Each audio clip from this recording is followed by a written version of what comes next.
Hello and welcome. You're watching Newsplus right here on ZTN Prime. My name is Wadzanai Sansole. Let's take a look at our headlines this evening.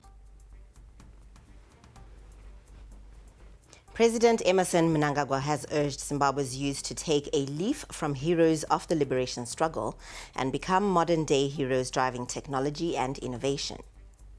Now, he was speaking at the burial of national hero, retired Brigadier General Samuel Mbabanga, at the National Shrine in Harare today.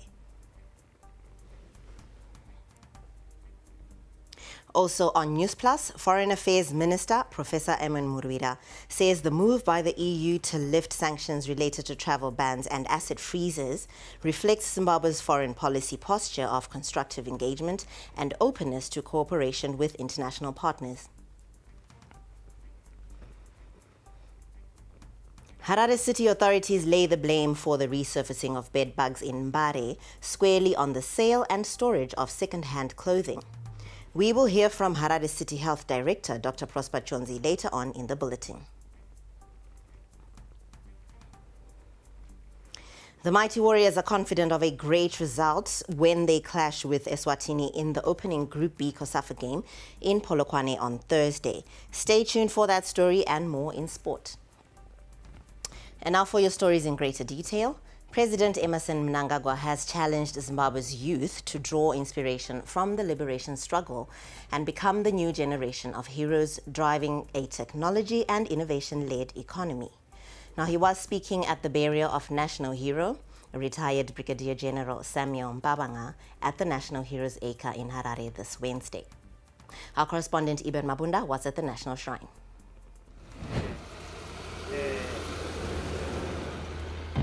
President Emmerson Mnangagwa presided over the burial of the late national hero, Brigadier General retired Samuel Mbabanga, who was laid to rest here at the National Shrine with tens of thousands in attendance. President Emmerson Mnangagwa used the occasion to deliver a strong message to the youth, urging them to draw inspiration from liberation stalwarts and become the new heroes of a modern, knowledge-driven Zimbabwe. The president said, today's generation faces a different kind of revolution, one driven by science, technology, digitalization, and innovation. At the present time, there is a new kind of revolution, one that is driven by science, by technology, and digitization and innovation. Education institutions must rise to the occasion and produce young people that can effectively drive the development, prosperity, and growth. On the economic front, the president said the Second Republic remains committed to accelerating development, devolution, and infrastructure modernization, including ongoing projects in Matabeleland South Province, the hero's home province. The Second Republic, under ZANU-PF, is accelerating the devolution and decentralization agenda. Our departed national hero has passed on at a time when preparations for the hosting of this year's Independence Day celebrations in his home province of Matabeleland South Province. President Mnangagwa described the late national hero as a gallant son of Zimbabwe who played a critical role in the liberation struggle and later served in the Zimbabwe Defense Forces with courage, integrity, and distinction. His legacy is a shining example to future generations of the power of courage, conviction, and a selfless patriotism. Family members described the late Brigadier General as a humble, intelligent, and peace-loving man who valued both family and country. As a father, he was very thoughtful and an encouragement to his children and all young people around his community. He was a great, kind father, a great, kind uncle, who will be missed. He served as a DA in Zambia. You don't go and represent a country if you are a man of dubious character. That's true. He's a man of substance. He was a man of substance. It didn't surprise us that he's accorded this status. In a deeply symbolic moment, President Mnangagwa presented the national flag to the widow before the flag-draped casket was carried to its final resting place. Now Zimbabwe takes a leaf from the life of the national hero as it forges ahead with the values of peace and unity towards national development. For ZTN Prime, I'm Ibn Abunda in Harare.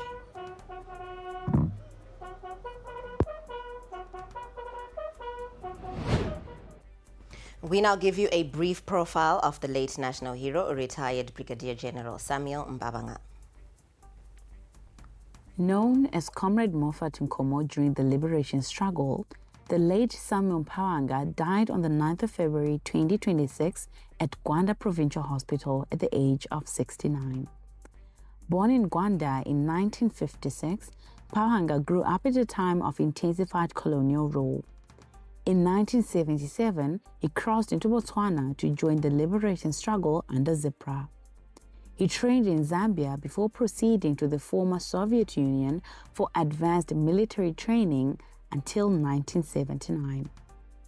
After independence in 1980, he was attested into the Zimbabwe National Army, where he served with distinction and steadily rose through the ranks. Throughout his military career, retired Brigadier General Mbabanga undertook professional training in line with his rank and earned several decorations, including the Liberation Medal, Independence of Zimbabwe Medal, Long and Exemplary Service Medal, and Regional Campaign Medals. Described as disciplined, humble, and deeply patriotic, Brigadier General Samuel Mbabanga leaves behind a legacy of service, sacrifice, and unwavering commitment to Zimbabwe. He is survived by his wife and 4 children. Now in other news, Zimbabwe's Foreign Affairs and International Trade Minister, Professor Ayman Murwira, says the country maintains a non-adversarial foreign policy geared to maintaining friendly relations with all nations and welcomes the European Union's latest decision to remove all remaining sanctions related to travel bans and asset freezes. Now, the EU announced on Tuesday, following its annual review of restrictive measures on Zimbabwe, that it would lift sanctions relating to travel bans and asset freezes, while also extending the existing arms embargo for another year until February 20 next year. Now, the EU has been scaling back on financial and economic sanctions in recent years, with the latest measure effectively ending the last of these. The remaining arms of embargo is not considered an impediment to improved ties. Now, Professor Murwira said the development reflects Zimbabwe's long-standing foreign policy posture of constructive engagement and openness to cooperation with international partners.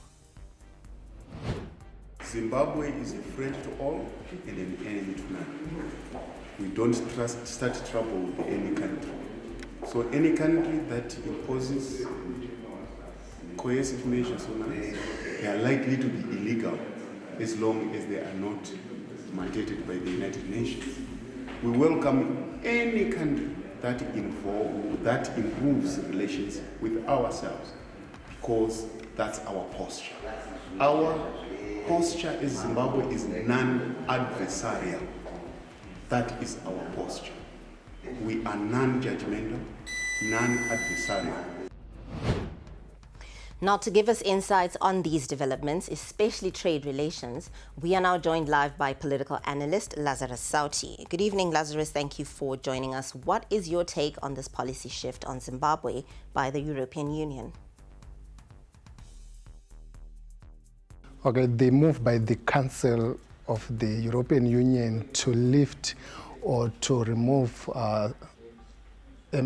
sanctions that were restricting travels and trade is a welcome development, considering that it shows that the European Union is lowering its political temperature when it comes to its relationship with Zimbabwe. As we are well aware, since the 2000s, Zimbabwe and the United States, as well as other countries in the European Union, have a love and hate relationship. And this love and hate relationship is disappearing due to the Second Republic's stance on improving its relationship with the global north, as well as strengthening trade and engagements. So when it comes to trade, the move is going to improve our relationship. It is going to enhance economic development in this country, and it is also going to widen our market base as compared to development before. Remember, Zimbabwe looked east after the European Union sanctioned the country, and what it meant then was we were only dealing with countries from Asia and maybe Latin America, one or two countries from Latin America. But now, because the ban is lifted, we can now engage with other countries that are in the global north. So Lazarus, could you also tell us the broader impact of this economically, whilst also looking at the arms embargo that still exists? Okay, so you realize that the move, as I said, is a welcoming development, considering that it is going to improve trade and investment. But however, the extension of the embargo means that Zimbabwe should continue looking east when it comes to military support, and that alone is not good enough because when it comes to the Second Republic's foreign policy, that is engagement and re-engagement, the expectation is that we should also get military support from the global north.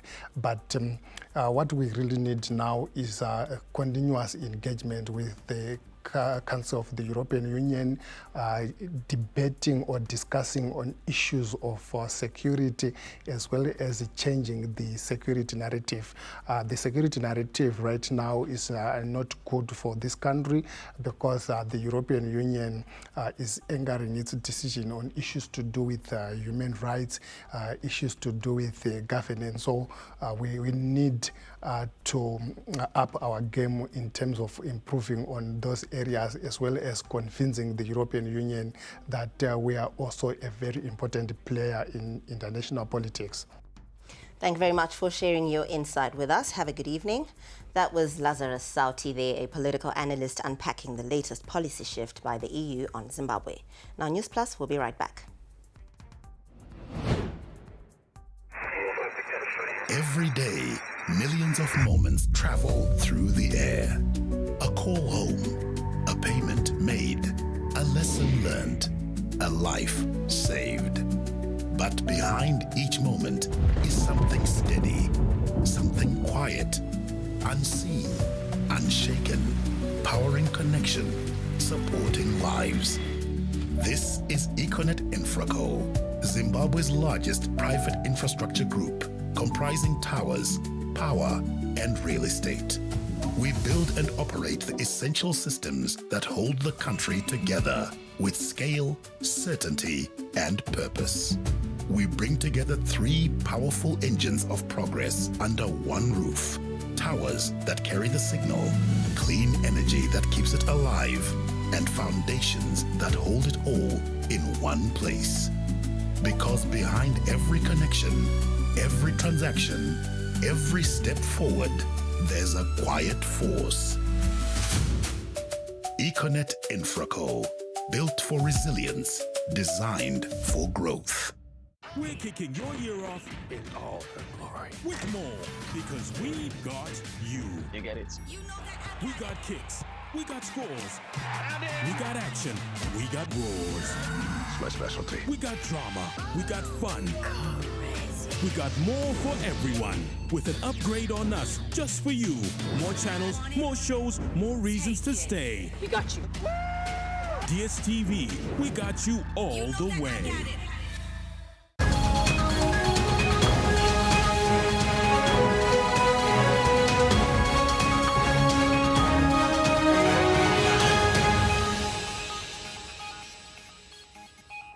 Coming to you live from Harare, Newsplus gives you the latest updates. Now, moving on with our bulletin, city fathers say the sale and storage of second-hand clothes is one of the major drivers of bedbugs in Harare. And Harare City Health Director, Dr. Prosper Chonzi, said investigations and fumigation are now underway as fears grow that the infestation could spread beyond the suburb. We now give you more in the following report. Residents in Mbare are once again battling sleepless nights as bedbugs resurface in Matapi, Matererini, and Mbare floods, among other areas. Dr. Chonzi said imported second-hand clothes stored in some of the affected apartments are creating breeding conditions for the pests. The city has since harvested samples of the bedbugs for laboratory sensitivity tests to investigate whether they are the same strain previously recorded and to guide the choice of chemicals for use. We have harvested a lot of these bedbugs. In fact, the exercise yesterday was to see whether they are the same ones we're dealing with. Remember the last time we responded to this infestation. So, and we are doing sensitivity testing on those that we have harvested. We want to see if they will respond to the same chemicals that we used the last time. So yes, I can confirm that we do have a serious crisis of bedbugs. While waiting for those results, fumigation operations have already started in affected blocks. Authorities, however, warn chemical spraying alone will not solve the problem. They are calling for a multi-sectorial approach involving residents, traders, health authorities, and other government departments to effectively contain the crisis. The main challenge that we are finding in Mbare right now is the fact that they are using those floods as storage for their mabero. And mabero, they are coming from all over the region, you know. So they come there, they bring them in, and they just store them all over. And there's a lot of clutter in those floods. And that's a very conducive environment for the bedbugs to strive. And they will reproduce. So this slough that we experienced after we had sprayed the last time, I think it's just that the numbers had gone down, but now the numbers have again gone up. Officials say cluttered living spaces and continued storage of second-hand clothing inside residential flats are undermining response efforts. For now, affected families are hoping the renewed intervention will finally bring a lasting solution. Reporting for ZTN Prime, I am Mirira Nsingo. Now, government is exploring new ways of developing technical skills for Zimbabwe's green economy. And speaking after touring the Geopomona waste management site this Wednesday, Skills Audit and Development Ministry Permanent Secretary Mabel Chitiga said the visit was part of efforts to align national training programs with emerging industries, particularly in environmental technology and renewable energy. After we identify all the skill sets, we want to know which schools in Zimbabwe or training courses, colleges are producing these skills. Where are the gaps? What skills are they looking for and not finding? And then are these skills enough to cover the whole country? I doubt that they are enough.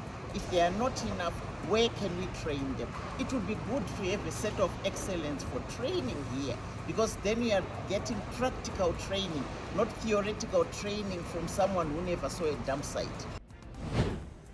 Now, Geopomona Chief Executive Officer Dilesh Ngwaya welcomed this initiative, saying the facility is ready to support training and also help develop local enterprise needed to run modern infrastructure projects.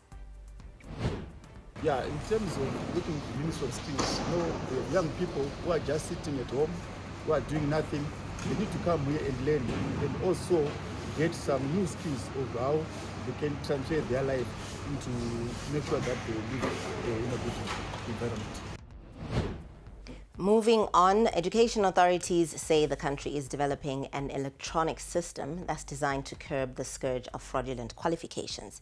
And this was revealed by Higher and Tertiary Education and Deputy Minister Smelisizwe Sibanda during the second HEXCO planning workshop in Harare. And he said they will create a national qualifications and credentials platform enabling instant tamper-proof verification of certificates by employers, by institutions and regulatory bodies anywhere in the world. The first one, the future fit assessment systems, second one, the recognition of prior learning and informal sector credentialing. The third one, regional and continental qualifications alignment. The fourth one, digital credentialing and fraud eradication. And finally, trade in education services. Now stay tuned to Newsplus for your business and sport updates still to come.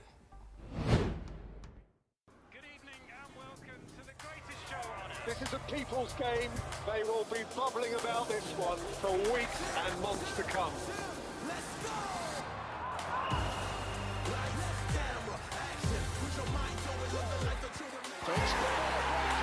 Wherever you are, whatever your reason, it's on SuperSport all season long.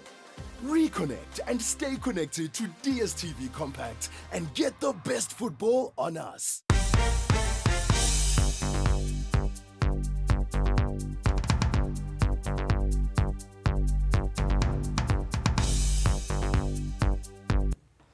Days after the launch of a $400,000 national livestock climate project in Harare, attention has shifted to the field. The initiative aims to reduce methane emissions in Zimbabwe's beef sector while boosting productivity through climate-smart feeding and improved herd management. And in Murewa, one community is already living that vision. Our correspondent Thesias Shambari reports. Drought is biting harder in Zimbabwe's rural districts. Pastures are shrinking and methane from cattle remains a major climate concern. But here in Ward 11 of Murewa, a different story is emerging. This field visit follows the recently launched $400,000 project funded by the Climate and Clean Air Coalition and implemented with the support from the Food and Agriculture Organization of the United Nations. Inside this communal homestead, healthy, well-fed cattle stand calm in structured pens. Hay is stored while legumes and maize chaff are blended into a balanced, formulated feed. This is climate-smart livestock production in practice. Nekuti papa ndinogaya chikafu changu ndosanganisa nechibage nevelvet beans nelabulabu nenyemba ndofidha mombe yangu. Pasvondo inogona kugena 5 kgs zvekuti ndakafara pandakazoendesa mombe yangu abattoir ndaitenga ine 100 kgs asi yakazondibudisa yani 285 kgs. They call themselves the 5 Stars. Trained in 2012 under FAO-supported program, they continued even after the project ended. Inclusion of legumes in the diet help to increase productivity. Legume trees are very important in reducing methane. Actually, they can reduce methane from the cow by 9%. Better feed means faster growth and lower methane emissions per unit of beef. And it has helped to improve the condition of their animals as well as the calving rates within the communities here. From 100 kilograms to 285 kilograms in 3 months. Faster growth, better calving, less pressure on the land. In Murewa, policies met practice. Reporting for ZTN Prime in Murewa, I'm Thesias Shambari. And still to come in sport, Katona confident ahead of Eswatini tie.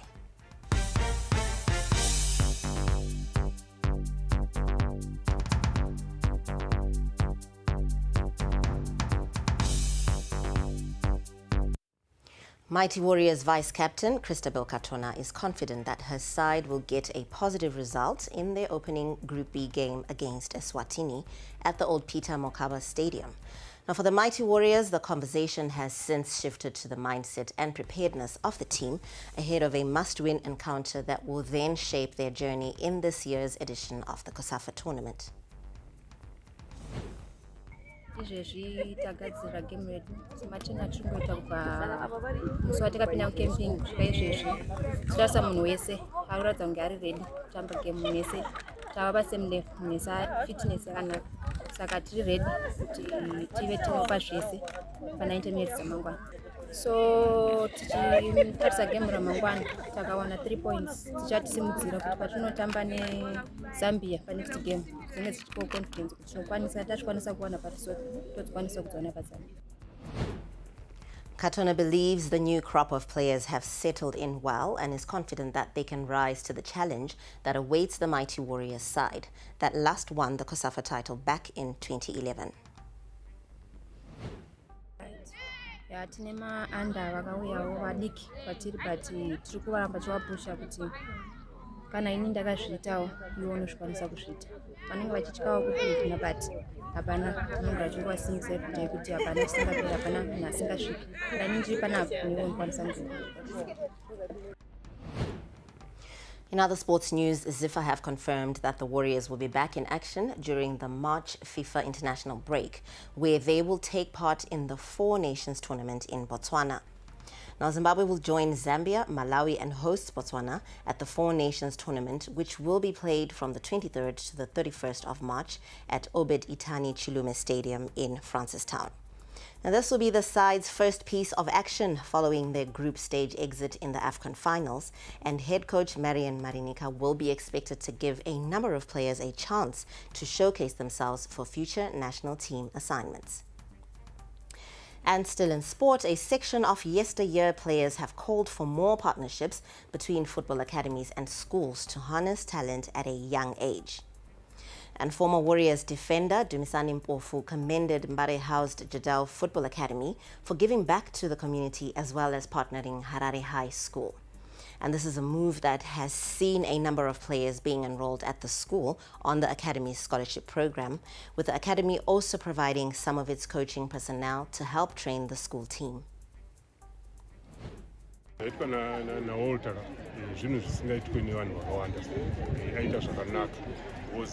least uri kuappreciatawo kuchikoro chavakadzidzawo uri kuapgradawo kuti vaite zvirinaniwo vawanewo zvebhora zvekutambisa ende toti patapudza ngapawedzeka zvinobatsira select because ukatarisa kuti Harare High yakabatana neJadel opportunity yevakomana vachiri kukura because opportunity yokuti anogona kuendawo overseas saWalter ari kuChina tongoti ari everywhere zvinovabatsira kuti vaendewo kunze kwenyika ndo zvakatokoshesa izvozvo pluswo nemacoaches anenge achivadzidzisawo vanhu vakambotambawo bhora vanoziva zvinodiwa saka zvinhu zvakanaka chose. Now, former Air Zimbabwe Jets and Warriors defender Alan Johnson called on players both past and present to give back to their communities in order to help identify and also polish talent. Important. This is where you get most of the talent, in such schools and such academies. And it's good for Walter to come back into these communities to try and now identify players from here, and to give them an opportunity to play abroad. So I think it's a very good initiative that he's done. And I think more of us former players need to come back into these communities and try and do that. We're hoping that coaches now, it's not just a winning mentality. It's them participating and trying to implement what they're trying to teach them during the week. And that age group now, it's a very crucial age group where they learn very quickly, and don't mimic anything you say. So like you're doing the anti-drugs, you're explaining how important school is. It's easier than getting an 18-year-old. You're trying to now start that when he's already been in a habit for a while. And that's a wrap on Newsplus this Wednesday evening. Thank you for your company. My name is Wadzanai Sansole. Pleasant viewing.